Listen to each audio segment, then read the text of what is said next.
On February 1st of 2013, a 21-year-old college student named Elisa Lam vanished at the Cecil Hotel in Los Angeles, California. So what happened?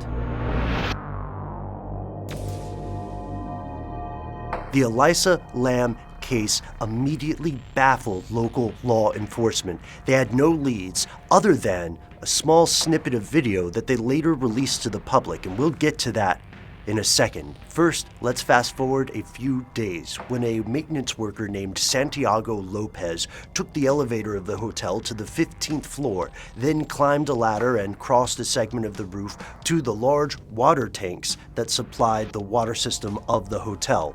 He immediately noticed that the hatch on one of these tanks was unlocked.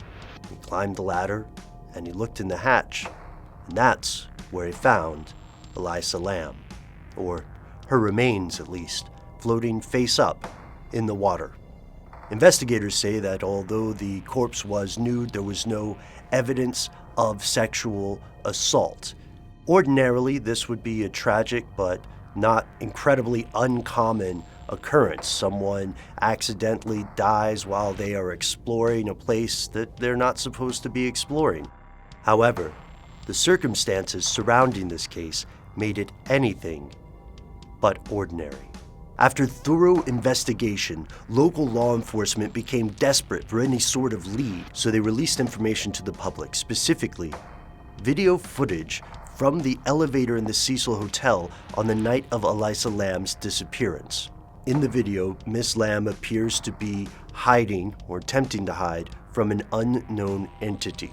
She moves sporadically in and out across the threshold. Her movements are erratic, and body language experts who, in the years since her disappearance, have attempted to discern her motive from her physicality can only say that she appears to be exhibiting fleeting, at times, contradictory emotions. She returns to the elevator, numerously pushing different buttons and waiting for the door to close. It doesn't. Eventually, she leaves the elevator. After a pause, seemingly of its own accord, the elevator closes.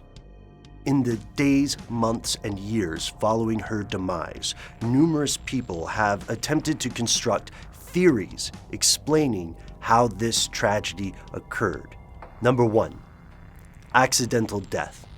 What if Elisa Lam, in the grip of a bipolar episode, disrobed, transported herself up the elevator, through the ladder, gained roof access, and then went into one of the water tanks and was unable to escape? The 4 tanks are 4 by 8 feet, and the hatch atop each tank is 16 inches square. As far as we know, no one has attempted to recreate this theory, meaning no one has climbed up to the tank, attempted to open or unlock it, and then climbed in and attempted to climb out.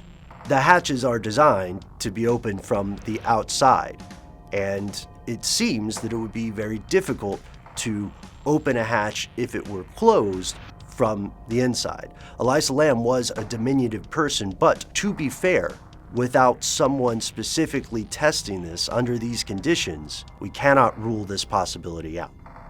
2, what if Elisa Lam was murdered? In the video footage, she appears to be convinced that someone or something is following her. Additionally, in her blog post earlier before her disappearance, she noted the presence of creepers who she felt were following her on the street or being aggressive or, creepy toward her. Third, and there's an interesting one, her blog posts continue after her death. The most plausible argument for this is that she simply scheduled these to publish before she passed away. So if she was murdered, who would be a suspect? Well, this leads us to an interesting twist. In order to gain roof access at the Cecil Hotel, one needs to have an employee badge. So, who could gain the access?